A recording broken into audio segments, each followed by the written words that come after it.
First మనం పల్లీలు తీసుకొని ఒక హాఫ్ కేజీ సిమ్లో పెట్టి 15 మినిట్స్ వరకు ఫ్రై చేయాలి. తర్వాత మనం బెల్లం ఒక గిన్నెలో తీసుకొని కరిగించుకోవాలి. ఆ కరిగించుకున్న దాన్ని మళ్ళీ వేరే దాంట్లో వడకట్టుకొని దాన్ని పాకం వచ్చిందా లేదా చూసుకోవాలి. అలా ఒక ప్లేట్లో వాటర్ పోసి చూసుకోవాలి. పాకం అయితే ఇలా వస్తే రానట్టు, ఇంకా గట్టి ముదురు పాకం రావాలి. ఇలా పట్టుకొని ఉంచితే ఇరగాలి పాకం.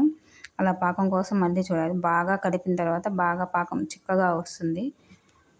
వచ్చిన తర్వాత నెక్స్ట్ మనం దాంట్లో కొంచెం నెయ్యి వేయాలి. 2 స్పూన్స్ నెయ్యి వేసిన తర్వాత బాగా మిక్స్ చేసి, నెయ్యి వేసిన తర్వాత ఇంకా పాకం వచ్చేసినాక బాగా మిక్స్ చేసి పల్లీలు కొంచెం కొంచెంగా మనం పొట్టు తీసిన పల్లీలు ఆ బెల్లం పాకంలో వేసి కలపాలి. స్టవ్ ఆఫ్ చేసి కలిపిన తర్వాత మనకి ఎంత అయితే సరిపోతుందో, నేను హాఫ్ కేజీ తీసుకున్న, హాఫ్ కేజీ సరిపోయింది.